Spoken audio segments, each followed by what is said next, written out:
उकुणी नेला छोट झीर जीवन यह केते दूर सत्य आपण मैंने जानिबा कथा। पुरी जिलार निमापड़ा अंचल बलंगा अंचल चंपागढ़ साहिर 12-13 वर्षर झीर उकुणी बेसी केश बा मुंडर हेबा जोगु जीवन चली जाइछि बोली गाँ लोक माने कहउचंदी। परिवार लोक कहवा अनुसार तार रक्त बांति मध्य होइथिला मृत्यु पूर्वरु।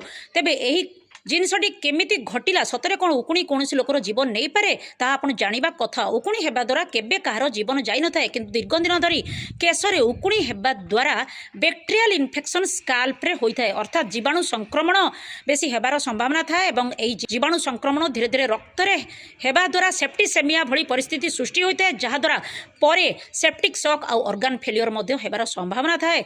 एपरिक एही छोट झीवर मध्य एही भली अवस्था हेबा जोगु रक्तबांति अर्थात गेस्ट्रो इंटेस्टिनल ब्लीडिंग हेबा जोगु तार जीवनटी चली जाई थाई पारे। तेणु आपनकर जदि उकुणी किंबा अन्य कोन स्वास्थ्य समस्या अछि आपण जल्दी यार चिकित्सा करई नियंतु।